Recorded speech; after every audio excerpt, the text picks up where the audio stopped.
NACTVET imeweza kufungua awamu ya pili, dirisha la awamu ya pili ya application ya vyuo vya afya imeweza kufunguliwa na deadline yake ni tarehe 21 mwezi wa 8 2026. Kwa hiyo kama ulikuwa bado hujaomba, hakikisha unaomba, na kama ulikosa awamu ya kwanza na hukuchaguliwa, basi hakikisha awamu hii ya pili haikupiti.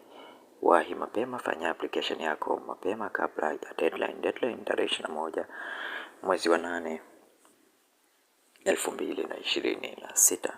Na the application fee ni kuanzia 15,000 mpaka 45,000 kulingana na institution, na hii ni non-refundable, hairudishwi.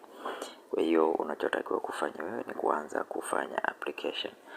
Kama bado hujajisajili, utaklik sehemu hii ya kwanza, na kama tayari ulishawahi kujisajili, utaklik katika sehemu hii ya pili. Kwa ambaye ulishajisajili, gusa katika hicho kiboksi, then utakuja zako ku login katika sehemu hii hapa, bonyeza tu neno hiyo, na baada ya hapo utabonyeza hizo, utaandika hizo herufi kama jinsi unavyoona hapo, utaziandika kama jinsi zinavyoonekana.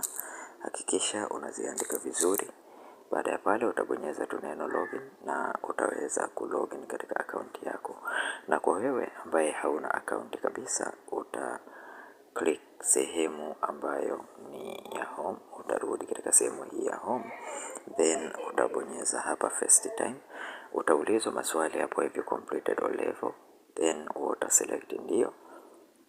Utaulizwa tena where did you complete all level, utachagua kama ni from NECTA au kama ulimaliza nje. Kama ni NECTA utagusa NECTA. Baada ya hapo utaweka mwaka ambao umemaliza kidato cha 4, let's say ni 2020 au 2018 utaweka.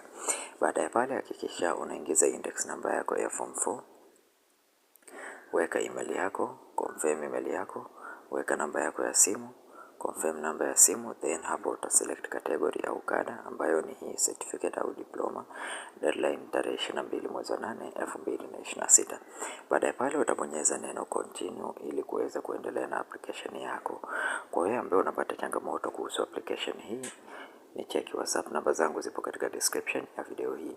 Lakini pia vile vile hakikisha unabonyeza neno subscribe, una like video hii na una share video hii kwa wengine wengi zaidi. Na usisite pia kutuandikia katika sehemu ya comment section changamoto unayokutana nayo katika application hii. Asante na karibu, tukutane tena katika video inayofuata.